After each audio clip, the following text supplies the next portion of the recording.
Bapa, kami bersyukur Tuhan, karena kami tahu, kami percaya bahwa kami sedang tinggal di hadirat Tuhan. Ketika kami tinggal di hadirat Tuhan, itulah kekuatan kami sesungguhnya. Hidup kami aman bersama dengan Tuhan. Tuhan yang sedang pegang hidup kami. Tuhan, hari ini kami mau dengar, belajar kebenaran firman-Mu.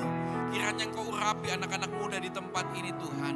Engkau yang mengurapi kebenaran firman-Mu, Engkau yang mengurapi hamba-Mu. Pengurapan yang sama Kau berikan kepada anak-anak muda di tempat ini Tuhan. Ketika firman Tuhan dibagikan, hidup mereka diubahkan. Mereka bukan hanya mendengar, mereka bukan hanya mengerti, tapi mereka menjadi pelaku kebenaran firman Tuhan.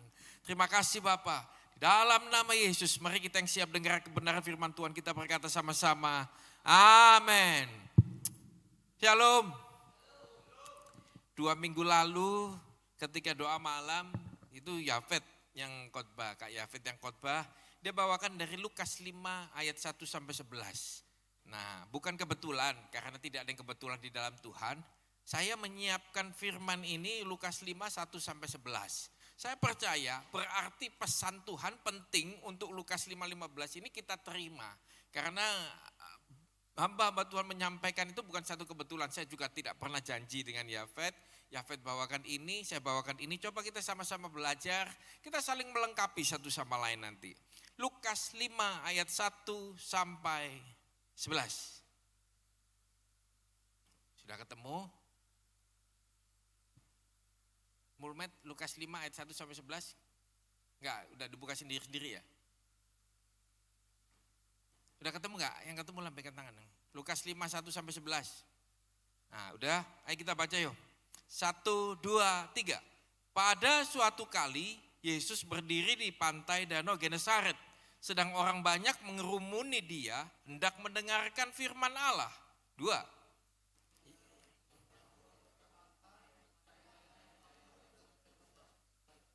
Tiga, ia naik ke dalam salah satu perahu, yaitu perahu Simon, dan menyuruh dia supaya menolakkan perahunya sedikit jauh dari pantai, lalu ia duduk dan mengajar orang banyak dari atas perahu. 4.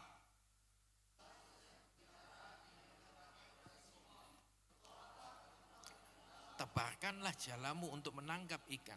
Simon menjawab, Guru, telah sepanjang malam kami bekerja keras dan kami tidak menangkap apa-apa. Tetapi karena engkau menyuruhnya, aku akan menebarkan jala juga. 6.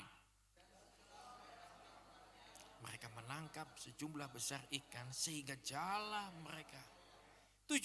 Lalu mereka memberi isyarat kepada teman-temannya di perahu yang lain supaya mereka datang membantunya. Dan mereka itu datang, lalu mereka bersama-sama mengisi kedua perahu itu dengan ikan hingga hampir tenggelam. 8. Tersungkur di depan Yesus dan berkata, Tuhan, karena aku ini seorang berdosa. 9.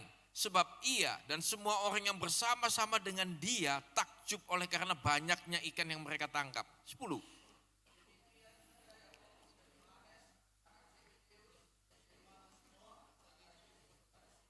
Jangan takut, mulai sekarang engkau akan menjadi penjeling. 11 kita baca sama-sama, 1, 2, 3.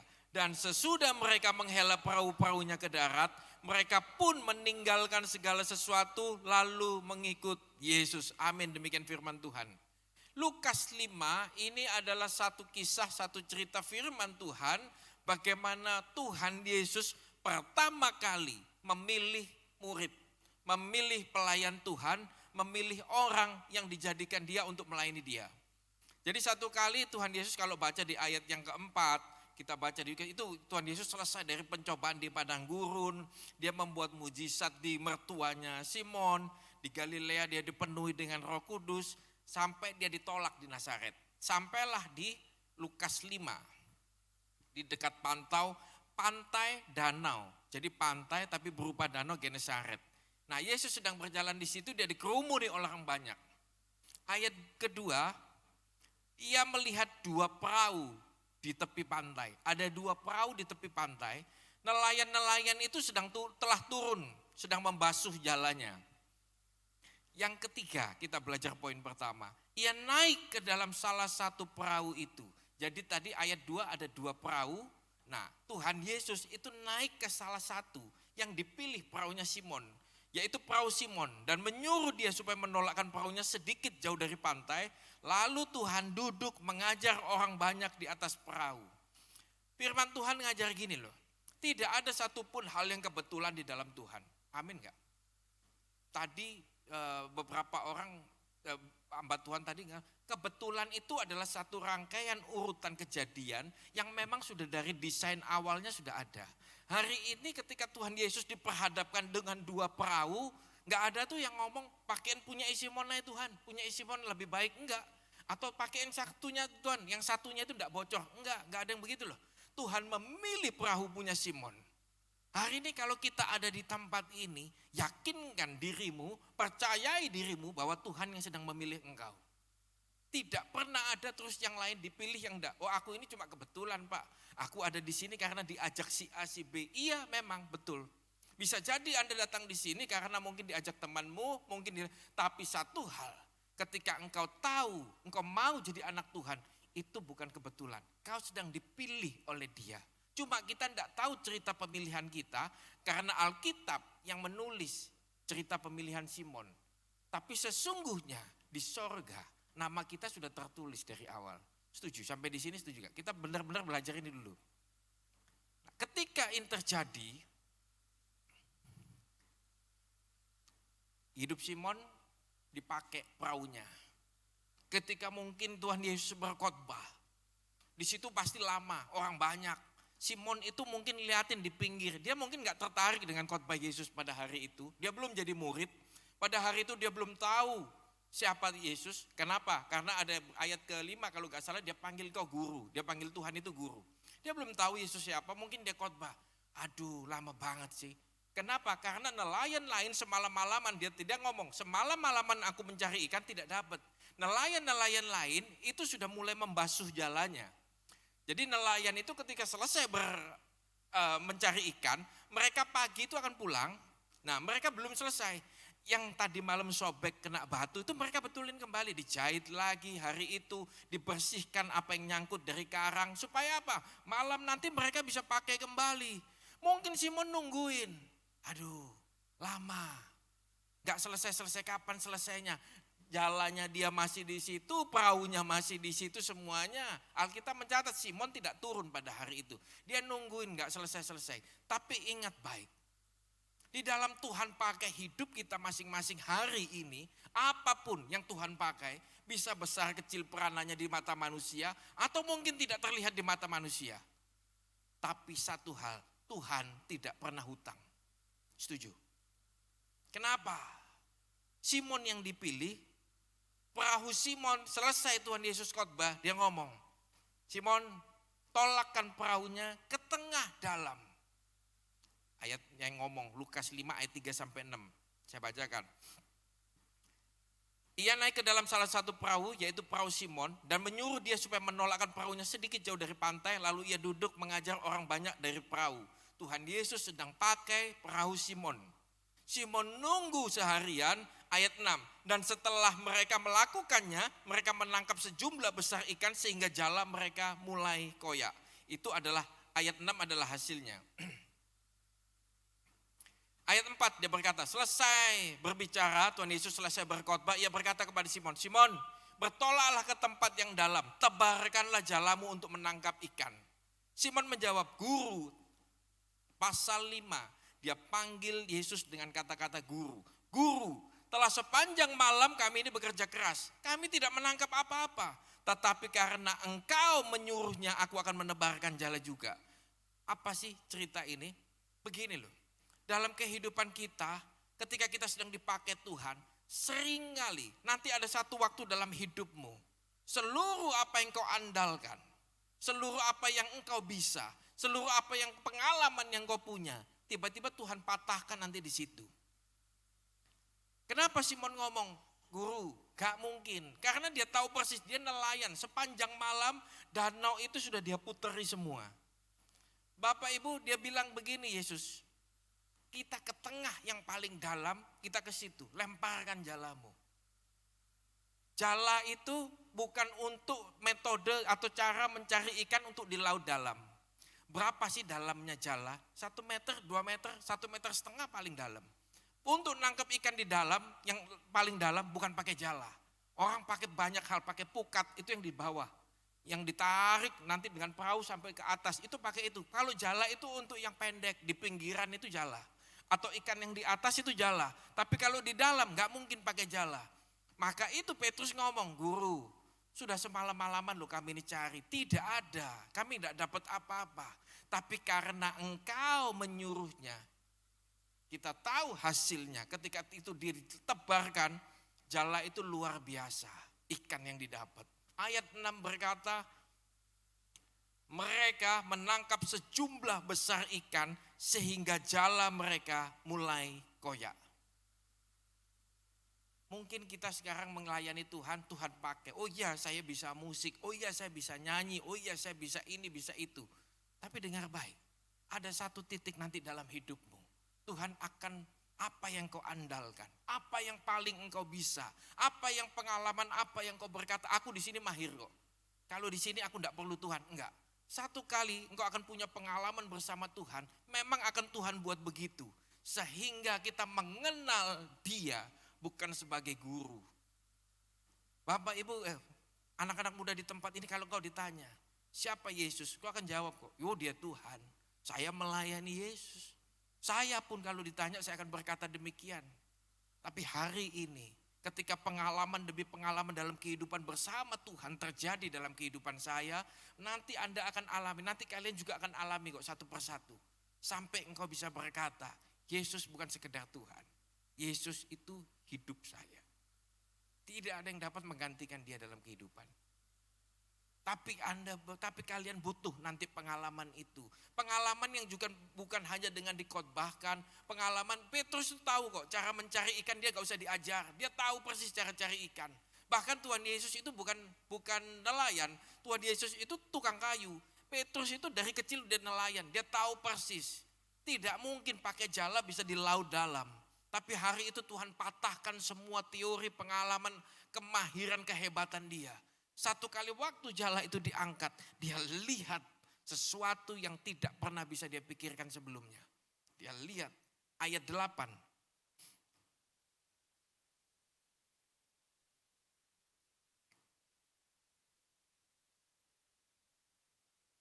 Ketika Simon Petrus melihat hal itu, ia pun tersungkur di depan Yesus dan berkata, lihat baik ayat ini.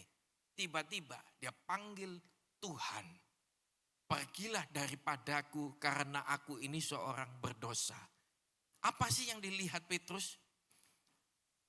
Ayat 6, 7. Ketika mereka memberi isyarat kepada teman-temannya, jadi mereka mulai lihat jala sudah mulai koyak. Petrus teriak panggil teman-temannya yang tadi itu yang sedang membasuh jala. Datang, semua mereka datang. Angkat 2 perahu, yang tadi perahu yang tidak dipakai itu. Mereka angkat ikan itu ke perahu, dua-duanya hampir tenggelam. Selesai lihat itu, satu pengalaman yang tidak pernah Petrus alami dalam kehidupannya. Tiba-tiba pengenalannya akan Tuhan, di ayat 5 dia panggil guru. Aku ini sudah semalaman loh menjala, gak dapat apa-apa. Tapi karena engkau suruh ya udahlah. Karena mungkin Petrus hari itu melihat Yesus khotbah dikerumuni orang banyak. Dia ngomong ya sungkanlah. Ini orang mungkin bukan orang sembarangan lah dia khotbah. Tapi kalau masalah ikan aku loh lebih hebat. Mungkin kita ngomong kalau masalah khotbah ya benar Tuhan itu hebat lah. Tapi kalau masalah khotbah aku nih jagonya loh. Kalau masalah nyanyi aku loh. Main musik tuh aku loh. Kalau masalah yang lain-lain tuh aku loh. Tuhan itu ya benar. Tapi satu kali waktu kau akan punya pengalaman bersama dengan Tuhan. Sampai berubah. Petrus ngalami hal itu. Ketika dia lihat perahunya hampir tenggelam. Saya yakin ini adalah ikan terbanyak yang pernah Petrus tangkap. Karena kalau enggak mungkin dia tersungkur. Nelayan itu kalau ngelihat ikan ya sudah biasa. Apa enggak lagi mungkin ikan ini yang ditangkap, ikan yang ukurannya itu mungkin besar yang tidak pernah Petrus tangkap. Sesuatu yang berbeda, dia lihat hari itu dengan mata kepalanya sendiri. Dia tersungkur, Alkitab berkata, Tuhan. Dia panggil Yesus bukan lagi guru. Dia panggil Yesus sebagai Tuhan.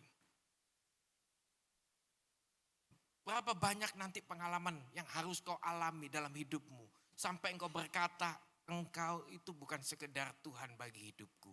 Engkau adalah seluruh hidupku. Ketika kita dipanggil Tuhan pertama kali, ketika kita dipanggil Tuhan menjadi anak Tuhan, menjadi pelayan Tuhan, menjadi murid Tuhan, maka satu hal kita harus buat pertama kali. Petrus buat, dia sadar, dia bukan sedang usir Tuhan. Dia berkata di ayat 8, Tuhan pergi daripadaku. Itu bukan berarti Petrus sedang ngusir Tuhan seperti orang melempari batu kepada Tuhan Yesus yang Tuhan Yesus usir sampai babi 2000 masuk. Itu Tuhan Yesus dilempari batu diusir beneran. Tapi hari itu Petrus bukan sedang ngusir Tuhan. Petrus lebih kepada rasa bahwa aku ini tidak layak loh. Tapi dia tahu aku ini seorang berdosa. Ketika kita sedang hari ini didapati melayani Tuhan. Ketika kita sedang hari ini dipanggil Tuhan menjadi anak Tuhan. Menjadi murid Tuhan. Satu hal, ingat. Kita ini seharusnya tidak layak. Tapi kalau hari ini kita ada di tempat ini. Itu karena dia sedang melayakkan kita. Amin. Tidak ada harusnya yang dapat kita banggakan dalam hidup ini. Kecuali ada Yesus dalam hidup kita. Setuju? Petrus itu nelayan hebat. Sejak dari kecil mungkin dia sudah diajar nelayan.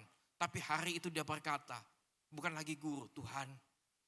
Siapa yang ajar Petrus nyebut dia Tuhan? Enggak ada. Siapa yang ajar itu bahwa itu Tuhan? Enggak. Yang dia tahu orang ini pinjam perahunya, khotbah di perahunya seharian. Dia tidak bisa istirahat, dia tidak bisa bersihkan jalannya. Sudah enggak dapat ikan. Yang dia tahu orang ini ngomong khotbah. Apakah dengan dikhotbahi sekali itu cerita tentang itu terus dia menganggap Tuhan? Enggak. Selesai Tuhan Yesus khotbah, dia masih panggil guru. Mungkin Petrus sedang sungkan, tapi hari itu matanya melihat. Tidak pernah terjadi seperti ini. Sekalipun dia nelayan. Tidak pernah dia tangkap ikan sebanyak ini sepanjang hidupnya. Tidak pernah dia tangkap ikan sebesar ini mungkin dalam hidupnya. Ini kalau bukan Tuhan gak mungkin. Dia tahu dia sedang berhadapan dengan Tuhan. Kalau hidup kita mau dipakai Tuhan, satu hal. Yang pertama, kita harus sadar, kita ini sebetulnya gak layak. Tapi kalau kita sedang dipakai Tuhan, itu karena kemurahan Tuhan terjadi buat kita. Amin. Amin. Buat segala sesuatu untuk Tuhan,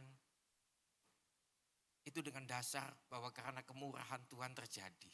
Kalau kamu setting hatimu seperti itu, maka ketika engkau melakukan semuanya, engkau akan lakukan tanpa beban. Tapi ketika engkau setting seperti Petrus, Tuhan aku sudah menjala. Kau setting hatimu seperti itu ketika engkau diberikan tugas melayani, seharusnya aku tuh enggak begini loh. Aku tuh WL harusnya begini semuanya, mic-nya yang bagus semuanya begini. Itu mungkin ketika setting hati kita salah. Ketika kita melayani asyir, harusnya aku tuh enggak asyir loh, harusnya aku singer loh. Karena talentaku tuh singer. Mungkin kita ngomong gitu. Bukan salah yang ngasih tugas, tapi hatimu settingnya salah. Tapi ketika engkau tahu, aku ini berdosa. Tuhan pergi daripadaku, aku enggak layak untuk dipakai. Nah ketika kita diberikan itu, entah apapun mungkin tugas yang diberikan. Engkau jadi asyir kah, engkau jadi nata kursi kah, engkau jadi apapun. Engkau akan lakukan dengan sukacita. Kenapa? Aku ini harusnya enggak layak melayani. Tapi kalau hari ini aku dipakai Tuhan, karena Tuhan baik dalam hidupku. Setuju? Ganti. Jadi kau akan lebih ringan untuk melayani, kau akan lebih ringan untuk melangkah. Karena kita nggak punya target apapun, kita nggak punya standar apapun dalam hidup ini. Nanti lihat baik. Ketika engkau punya hati seperti itu, Tuhan akan angkat engkau pelan-pelan tapi pasti. Petrus itu paling dibandingkan 12 murid, mungkin dia yang orang seperti Yafet kemarin ngomong, orang ini ceplos-ceplos. Ngomong duluan, mikirnya nanti. Pokoknya ngomong dulu. Seringkali dia ketika ngomong dia blunder. Blunder itu akhirnya dia kejebak sendiri dengan omongannya. Itu Petrus. Kenapa? Ya kita tahu dia bukan orang yang pendidikan seperti Lukas. Dia bukan orang yang pendidikan seperti Matius yang memungut cukai, ahli hitung-hitungan. Lukas itu tabib, orang yang ketika menulis kitab itu dengan tersusun rapi, detail banget Lukas. Petrus bukan orang seperti itu, kasar. Tapi lihat hidupnya, Tuhan pakai naik 3.000 orang bertobat. Itu Petrus yang khotbah. Bayangkan seorang nelayan dipakai Tuhan khotbah, 3.000 orang bertobat. Mungkin kita nanti sekolah teologi pun, S3, berapapun, ketika kita disuruh khotbah, belum tentu loh 3.000 orang bertobat. Tapi Petrus dipakai Tuhan. Orang yang tidak punya tidak punya kapasitas. Harusnya orang yang tidak punya kemampuan untuk itu. Tapi ketika dia punya hatinya disetting, tiba-tiba Tuhan bisa pakai. Sama. Hari ini kalau engkau dengar kebenaran firman ini adalah pemilihan murid pertama kali Tuhan Yesus. Satu hal, ingat kita itu harusnya tidak layak. Tapi kalau kita ada hari ini, itu karena kemurahan Tuhan terjadi buat hidup kita. Layani tugas apapun yang diberikan dengan setengah hati, bahwa seharusnya aku tidak layak. Tapi kalau ini diberikan, luar biasa, berarti kehormatan. Pelayanan, bukan pengorbanan. Pelayanan itu kehormatan buat kita. Amin. Kita punya hati itu, kita akan melayani. Semua yang dikasih kita akan layani dengan sukacita, dengan hati yang gembira. Karena kita nggak punya apa-apa. Nggak punya motivasi apa-apa, kita nggak punya tujuan apa-apa. Kita buat aja. Satu, untuk kemuliaan nama Tuhan. Ya, yang pertama.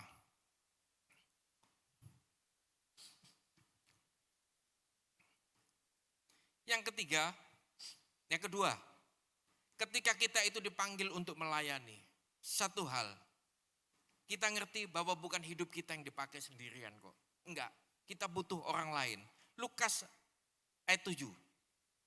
Lalu mereka memberi isyarat kepada teman-temannya di perahu yang lain supaya mereka datang membantunya. Dan mereka bersama-sama mengisi kedua perahu itu dengan ikan hingga hampir tenggelam. Petrus ini kalau kita manusia disebut mata duitan. Tapi kalau Petrus mata ikan, karena bagi dia ikan itu adalah penghasilannya hari itu. Ikan itu adalah sumber hidupnya hari itu, bukan Yesus. Ketika dia dapat ikan, kalau bisa jangan dibagi. Oh, ini perahuku. Aku sudah nungguin Yesus mulai dari tadi pagi. Semalam malaman aku nyari ikan gak ketemu, perahuku dipakai lagi. Harusnya kalau dia dapat ikan, ini punyaku. Setuju? Kalau kita jadi Petrus loh, coba kita tanya hati kita. Kalau kita jadi Petrus, semalam-malaman loh kita nyari ikan gak dapat. Kita sudah mau putus asa loh. Bukan begitu aja, perahu masih dipinjam seharian. Aduh. Tapi ketika kita dapat ikan, kita bilang ini punyaku. Kamu kan sudah tadi malam kan sudah dapat toh yang satunya. Ya sudah itu punyamu, itu banyak punyaku semua. Tapi Petrus tidak demikian. Dia panggil orang lain, sini bantu. Ikan bagi Petrus itu satu-satunya pencarian. Satu-satunya harta yang paling berharga ikan. Bagi Petrus hari itu. Tapi dia bagi orang lain, dia panggil orang lain. Ayo, dua-dua hampir tenggelam. Alkitab yang mencatat, dua-dua hampir tenggelam. Hari ini ketika kita dipanggil jadi murid Tuhan, gini loh message-nya. Pesannya adalah gini loh. Ketika engkau dipanggil jadi firman, jadi alat-alat kemuliaan nama Tuhan, jadi muridnya, jadi pelayannya. Jangan selalu sendirian. Engkau tidak mungkin bisa sendirian. Bisa, tidak akan lama, pasti jatuh. Tapi ketika engkau bergandeng tangan dengan orang lain, ayo. Kita saling bantu dengan orang lain, kita dibantu, kita juga bantu orang lain. Maka itu memuliakan nama Tuhan. Itu menyenangkan hati Tuhan. Percayalah, ketika engkau mulai menggandeng tangan orang lain. Ketika engkau mulai mengangkat orang lain, maka engkau sendiri akan diangkat. Tapi ketika ketika orang lain mau jatuh, ya tersalahmu kau jatuh. Yang penting aku kan gak apa-apa, baik-baik saja. Kita sering begitu. Ketika kita melihat orang lain di samping kita masa bodoh. Yang penting aku kan baik-baik. Dia mau susah, mau menderita, mau apa ya terserah. Gak begitu. Firman Tuhan mengajar, murid pertama Simon, ketika dia dipanggil, bagi dia ikan itu segalanya mungkin. Selain daripada Tuhan, dia belum kenal Tuhan. Ikan itu segalanya, itu adalah berkat yang tidak pernah dia lihat. Dia panggil nelayan lain, bantu. Ini ada berkat. Kalau kita mungkin diberkati, panggil orang lain, berkati orang lain. Kalau kita mungkin lihat orang lain, teman kita, kok hari ini dia tidak ketawa ya kenapa? Tanya, bro, ada apa? Ada yang bisa dibantu? Gitu loh. Atau kita ngedang selihat orang lain mungkin perlu bantuan. Mungkin aku sendiri juga gak punya, Pak mau bantu apa saya juga gak punya. Kau tanya, doakan. Berikan encourage dia. Berikan satu kekuatan, kata-kata yang menguatkan. Tenang, masih ada Tuhan. Engkau jalani apa? Ayo kita jalani bersama-sama. Orang jadi sekalipun tidak dibantu, tapi orang itu merasa dikuatkan. Ada teman yang mau merasakan penanggungan dengan dia. Jangan sendirian. Kita tidak pernah tahu. Katanya orang dunia sekarang hari apes itu tidak ada di kalender. Kita tidak pernah tahu kapan diri kita nanti ada di bawah juga. Ketika kita ada di bawah, waktu kita ada di atas, kita tidak pernah mau tahu dengan orang lain. Satu kali waktu kita di bawah, kita akan dicemooh orang. Tidak ada satu orang pun akan lihat kita. Ya, ayo anak Tuhan, pelayan Tuhan. Buka tangan untuk orang lain. Gak perlu lagi harus nunggu. Oh enggak, ketika engkau lihat sesuatu, mulailah berbelas kasih. Ketika engkau melihat sesuatu, mulailah lakukan sesuatu apa yang kita bisa. Tuhan itu tidak pernah buat kita tidak bisa berbuat apa-apa. Enggak, pasti ada yang bisa kita buat lakukan. Sekedar kita ngobrol, sekedar kita ngomong, menguatkan orang, mendoakan orang. Kalau punya berkat lebih, silahkan bantu. Satu kali waktu, Tuhan akan lihat itu semua. Amin. Yang ketiga, ayat 11. Dan sesudah mereka menghela perahu-perahunya ke darat, mereka pun meninggalkan segala sesuatu lalu mengikut Yesus. Ketika dua perahu itu, nah ternyata itu ada nama-namanya nanti. Demikian juga di ayat 10, Yakobus dan Yohanes, anak-anak Zebedius, yaitu yang menjadi teman Simon. Kata Yesus kepada Simon, jangan takut, mulai dari sekarang engkau akan menjadi penjala manusia. Ayat 11. Sesudah ternyata Petrus, Yakobus, Yohanes, anak-anak Zebedius itu sampai ke darat, mereka menghela perahu-perahunya ke darat, menarik perahunya ke darat, mereka pun meninggalkan segala sesuatunya lalu mengikut Yesus. Sekali lagi mungkin, bagi Petrus, momen itu, apa yang dia lihat ikan sebanyak itu, sepanjang hidupnya dia gak pernah lihat. Baru hari itu dia lihat ikan sebanyak itu, ikan sebesar itu dalam hidupnya, termasuk si Yohanes sama Yakobus. Tapi ketika mereka selesai tarik, Alkitab mencatat, mereka pun meninggalkan segala sesuatu lalu mengikut Yesus. Petrus itu nelayan. Saya sudah ngomong tadi, ikan itu bagi dia segalanya. Ikan itu bagi dia harta yang paling berharga. Tidak pernah lagi. Mungkin kalau kita jadi Petrus, kapan lagi aku dapat ikan segini banyak dan gede. Mungkin kita akan berpikir demikian. Mungkin otak kita, cuan kita pikir jalan, cuan ini cuan. Dijual nanti laku sekilo. Yang ini sudah berapa kilo. Punyanya si Yakobus itu tadi, itu kan punya aku yang manggil. Nah itu nanti ya tidak apa-apa, Yakobus dikasih sedikit. Tapi nanti saya ambil. Otak kita mulai berpikir demikian. Tapi hari itu Petrus, Yakobus, dia tinggal semua. Apa yang paling dia anggap berharga, apa yang dia anggap paling bernilai dalam hidupnya. Dia tinggal, ayat ini berkata, lalu mengikut Yesus. Saya bukan ngomong ketika Anda mengikut Yesus, ketika kalian mengikut Yesus, jangan kerja. Besok resign semua dari kerja. Enggak. Tinggalkan semua. Enggak. Jangan buka di Parkway besok. Tutup. Ikut Yesus. Enggak. Bukan begitu. Bukan. Tapi ketika engkau ngikut Yesus, engkau mulai tahu mana yang utama dalam hidupmu. Engkau bekerja harus. Itu sebagian dari tanggung jawabmu sebagai anak manusia. Tapi engkau harus tahu ketika engkau sedang melangkah. Ini Yesus, ini dunia. Mana yang lebih utama dalam hidup kita. Ayat ini berkata demikian. Petrus tinggal hari itu. Tuhan Yesus ayat 10 sudah ngomong, jangan takut, mulai dari sekarang engkau akan menjala manusia. Petrus hari itu ngerti, di ayat 8 dia panggil Yesus Tuhan. Hari itu dia ngerti kata-kata ini. Kalau dia belum ngerti dia akan nanya, ngapain Tuhan menjala manusia?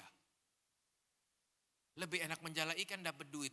Hari itu Petrus gak nanya, dia berkata, ya aku ikut. Mungkin, bukan sekarang. Sekarang mungkin kau berkata, loh Pak hari ini saya ikut Tuhan kok. Seluruh hidupku untuk Tuhan. Semuanya ku berikan kepada Tuhan. Belum. Tapi nanti mungkin ada satu waktu dalam hidupmu. Engkau akan diperhadapkan. Mungkin ya, ada yang calon istrinya, pacarnya mungkin berkata, "Enggak usah ikut Tuhan. Sudah, kalau mau dengan aku, sudah kita menikah aja di sini." Orang bisa goyah. Ikan apa yang ada di hadapanmu hari ini? Kita enggak tahu. Mungkin ketika engkau berjalan mengiring Tuhan, tiba-tiba ada, "Udahlah, enggak usah ke gereja. Ikut aku, kita pindah keluar pulau, nanti tak kasih kerjaan. Kamu pegang ini. Yang penting kamu lakukan ini dengan baik." Kita enggak tahu. Ikan apa yang sedang dunia tawarkan kepada kita? Mungkin banyak hal. Ketika engkau bermain musik hari ini, aduh ngapain sih main musik di gereja, emang dapat berapa? Main di tempat di luar, nih 1 malam 1,5 juta, gampang kok. Engkau cuma tinggal nurutin aja apa maunya mereka. Banyak hal, banyak ikan akan ditawarkan dalam hidupmu. Engkau harus tahu mana yang utama. Hari ini mungkin belum ada tawaran seperti itu. Semakin kau cinta Tuhan, lihat baik nanti. Semakin kau cinta Tuhan, semakin hidupmu kepada Tuhan. Semakin kau berjalan lurus kepada Tuhan. Lihat, tarikan dunia akan semakin kuat dalam hidupmu. Itu hukum yang tidak bisa dibantah. Apakah nanti ketika engkau semakin cinta Tuhan, tiba-tiba iblis terus tiba-tiba ketakutan dengan engkau. Oh jangan loh, dia anak Tuhan loh, dia serius. Enggak. Yang terjadi dia akan tarik engkau lebih kuat. Yang bisa menentukan siapa? Tuhan akan jagai engkau, dia akan jagai. Tapi kalau engkau memang berniat untuk masuk kepada dunia, Tuhan pun gak bisa apa-apa. Kita punya free will, kita punya kehendak bebas. Maka itu perlu untuk melihat yang utama dalam hidup kita itu apa. Saya tahu, nanti tawaran-tawaran itu akan menggiurkan dalam hidupmu. Akan menggiurkan. Sesuatu yang tidak pernah engkau dapatkan. Sesuatu yang engkau berpikir bahwa kalau ini dilepas, tidak mungkin ada lagi seperti ini. Itu yang nanti akan hadir dalam hidupmu. Entah kapan. Di situ engkau tinggal berpikir, mana yang utama. Hari itu Petrus lihat ikan yang tidak pernah seumur hidupnya dia dapat. Tapi dia tahu mana yang utama. Saya berdoa hari ini, anak-anak muda di tempat ini. Mungkin kau hari ini belum mencapai level seperti itu. Bahkan kau belum ngerti apa yang saya omong hari ini. Mungkin yang sudah bekerja mungkin sudah tahu. Tapi dengar baik, ketika engkau tanam firman ini baik-baik dalam hatimu. Satu kali waktu kelak, momen itu terjadi dalam hidupmu. Ikan yang luar biasa yang tidak pernah kau lihat ditawarkan di hadapanmu. Engkau harus tahu mana yang kau pilih. Petrus mati bukan dikenal karena dia saudagar ikan. Petrus mati bukan dikenal dia karena perahunya dia punya banyak, ada mungkin dia persewaan perahu, bukan. Petrus mati disalib terbalik. Dia ngomong, "Ndak layak, nek Tuhanku disalib kepala di atas, aku kepala di bawah. Ndak layak aku menyamai Tuhanku." Itu Petrus. Saya bukan ngomong kita nanti disalib bareng-bareng, enggak. Tapi yang saya mau ngomong gini loh. Kita tahu yang kita pilih. Apakah kita pilih dunia atau kita pilih Yesus dalam hidup kita. Amin. Ayo pemusik maju ke depannya. Saya berdoa. Firman ini sering kali kok kita baca. Firman ini sering kali kok kita dengar. Tapi satu hal, mungkin kita tidak punya pengalaman yang seperti dialami oleh Petrus di depan mata. Di hadapan kita mungkin hari ini biasa-biasa saja. Bahkan kita masih kesulitan mungkin segala sesuatunya. Tapi ingat baik dalam perjalanan hidupmu mengiring dengan Tuhan. Pasti ini nanti akan terjadi. Pasti apapun itu. Entah itu godaan, baik pasangan hidup, baik pekerjaan, baik berkat, baik apapun fasilitas-fasilitas lain. Engkau harus tahu pada hari itu ketika itu terjadi. Siapa sebetulnya yang menjadi terutama dalam hidupmu.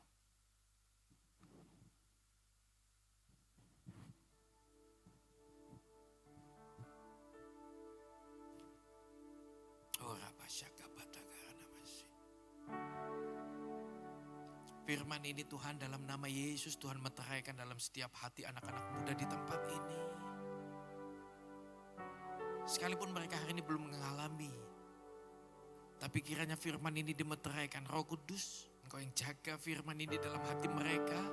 Suatu kali waktu kelak, ketika hal itu terjadi, firman ini akan timbul menguasai hati pikiran mereka. Mereka tahu apa yang harus mereka pilih dalam kehidupan mereka.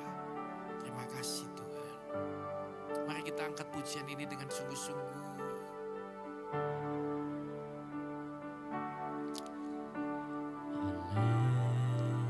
Karena kemurahan Tuhan ku ada Sampai hari ini. Amin Tuhan. Oleh karena kebaikan Tuhan, janji-Mu terjadi bagiku.